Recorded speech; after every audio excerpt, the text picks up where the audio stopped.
The chair recognizes the gentleman from South Carolina. Nope, Kansas at the top. Oh, from Kansas, Mr. Mann, for 5 minutes.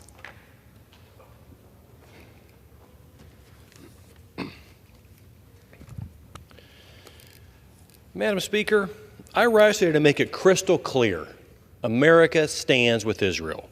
On October 7, 2023, Iranian-backed Hamas terrorists invaded Israel, killing and kidnapping both Israelis and Americans, resulting in the deadliest day for the Jewish people since World War II. In the aftermath of the October 7th attacks, House Republicans made it clear that we always have been and always will be staunch supporters of Israel. Unfortunately, the Biden administration and some radical Washington Democrats have taken a different approach. Since day one, President Biden's mission has been to appease the Iranian regime in Tehran as if it would be effective in discouraging bad behavior. President Biden took a sledgehammer to President Trump's policies that actually worked and deterred terrorism by reversing permanent sanctions on Iranian drones and missiles, allowing them to expire October of 2023. In September of last year, President Biden unfroze $6 billion in Iranian funds for the release of 5 American hostages. While we are grateful that those Americans are free, exchanging $6 billion in assets sets an alarming precedent that only further incentivizes hostage-taking by Iran and other bad actors. America does not negotiate with terrorists. The president's appeasement in dealing with the terrorist regime in Tehran backfired and put American and Israeli lives at risk. After 4 years of peace in the Middle East under President Trump, President Biden has empowered Iranian proxies and put the entire region at risk. If it isn't clear enough to the Biden administration, here's a wake-up call. The president's policies aren't working. They're failing.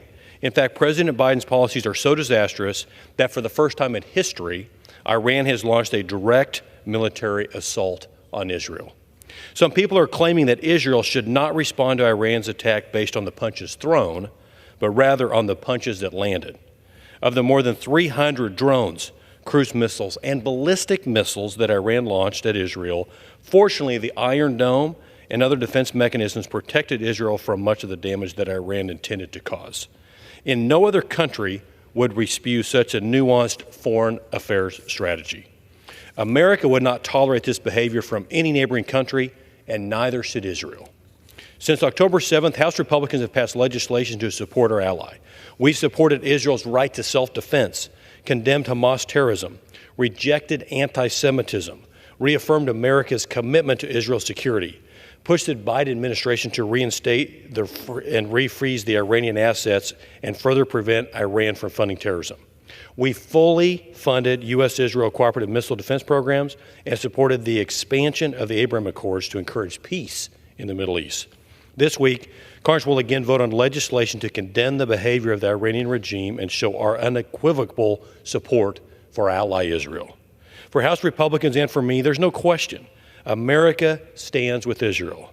Now, Mr. President, the choice is yours. Abandon our strongest ally in the Middle East or join House Republicans in standing with our ally and sole Democratic partner in the Middle East, Israel. Thank you, Madam Speaker. And with that, I yield back. The chair recognizes the gentleman from Georgia, Mr. Carter.